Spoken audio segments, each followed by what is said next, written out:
Assalamualaikum warahmatullahi wabarakatuh. Alhamdulillah, salatu wassalamu ala rasulillah, amma ba'd. Kaum muslimin yang dirahmati Allah subhanahu wa ta'ala, itulah salah satu penyebab mengapa cerita-cerita khurafat terkait guru sekumpul ini harus tetap dibahas dan diluruskan. Karena sangat berbahaya bagi akidah kaum muslimin. Memang guru sekumpul orangnya sudah tidak ada, tapi ajaran-ajarannya itu masih ada. Yang kita pun sebenarnya tidak mengetahui apakah itu ajaran benar-benar berasal dari guru sekumpul atau bukan. Karena bisa jadi itu ajaran yang dibuat oleh orang-orang setelah beliau, yang mencatut nama beliau dengan tujuan tertentu. Bisa jadi dengan tujuan menghancurkan akidah kaum muslimin. Bisa jadi juga karena tujuan dunia. Dan urusan akidah ini urusan yang besar. Akidah itu ibarat pondasi. Kalau pondasi sudah salah, pondasinya lemah, mana mungkin kemudian bangunan di atasnya menjadi bangunan yang baik dan kuat. Sebagai contoh, beberapa komentar yang diberikan oleh pecinta guru sekumpul ketika kami membantah cerita khurafat yang mengatakan guru sekumpul itu memiliki surga sendiri dan kemudian bisa memasukkan siapa saja yang dia mau, yang dia kehendaki. Ada yang kemudian berkomentar, semua yang hidup ini akan terlihat amalnya setelah meninggal dunia. Begitu juga dengan abah guru sekumpul yang diketahui kealimannya, terbukti dengan begitu banyaknya para takziah yang datang pada saat pemakaman beliau.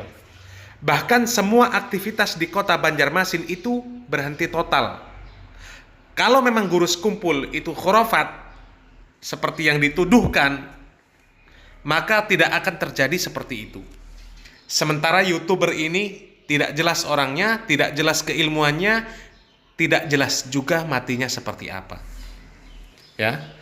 Jadi begini, banyak atau sedikitnya pentakziah orang yang datang ketika beliau meninggal dunia itu tidak bisa dijadikan sebagai ukuran bahwasanya beliau pasti benar. Anda tahu ulama Syiah, Khomeini, berapa pentakziah yang datang? Ramai luar biasa. Apakah kemudian perkara tersebut bisa dijadikan data untuk mengklaim bahwasanya ajaran Khomeini itu benar? Tentu tidak.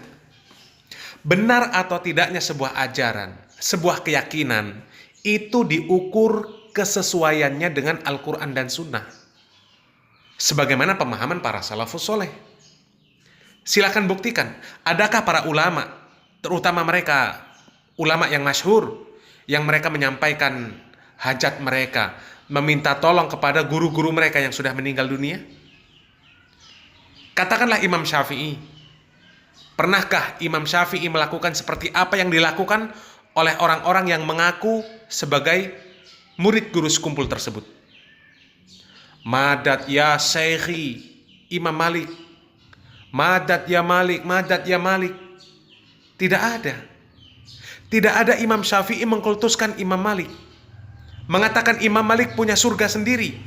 Bahkan Imam Syafi'i tidak pernah mengaku mempunyai surga sendiri dan bisa memasukkan siapapun ke surganya sesuai dengan kehendaknya.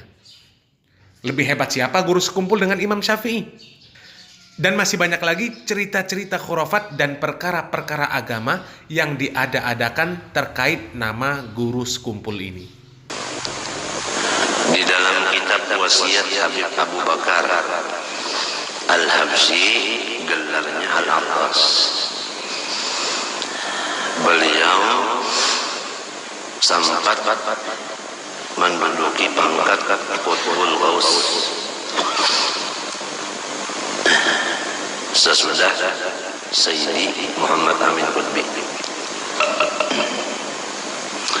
Ujar Sidin, selama bekas kopi ada di rongga manusia, kurang nangis kopi, bakasnya itu ada lagi di rongga, selama ada bekasnya itu, malaikat memintakan kepada Allah ampunan segala dosa kurang itu. Kurang minum kopi tadi yang masih ada bekasnya di rongga. Malaikat memintakan apa? Yang kedua, selama tasbih ada di badan kita, walau kada dipakai dalam kantong tasbih, ya kan? Tasbih dalam kantong kada dipakai, selama tasbih ada dalam kantong, sama malaikat memintakan ampun kepada Allah untuk orang itu segala dosa. Kaum muslimin yang dirahmati Allah Subhanahu wa taala, kalaulah keyakinan-keyakinan yang seperti ini kemudian dibenarkan, diikuti, lalu untuk apa Allah Subhanahu wa taala mengatakan bahwasanya nabi kita Muhammad sallallahu alaihi wasallam adalah penutup para nabi? Untuk apa Allah Subhanahu wa taala menurunkan ayat al-yauma akmaltu lakum dinakum? Karena terbukti wahyu masih terus turun. Syariat masih terus bertambah, ibadah masih terus ada yang baru. Artinya agama Islam ini belum sempurna. Masih perlu penambahan-penambahan, terutama di dalam perkara-perkara ibadah. Belum lagi cerita-cerita khurafat yang lain. Yang dikatakan guru sekumpul ditemui Nabi, dicium lututnya oleh Nabi Muhammad SAW, itu cerita bohong. Keluarga Nabi Muhammad SAW saja, para sahabat radhiyallahu anhu majma'in, ketika mereka mengalami kesusahan, tidak pernah Nabi datang menemui mereka. Seandainya Nabi Muhammad SAW itu bisa menemui orang-orang yang masih hidup, maka keluarga dan para sahabat beliau SAW lebih berhak untuk beliau temui. Tapi tidak pernah ada riwayat Nabi SAW menemui mereka radhiyallahu anhum ajma'in. Dan kebanyakan orang-orang yang meyakini hal-hal semacam ini, mempercayai klaim-klaim orang yang mengaku bisa bertemu dengan Nabi dalam keadaan sadar, mereka dukung perkataan mereka, klaim mereka dengan hadis yang sahih.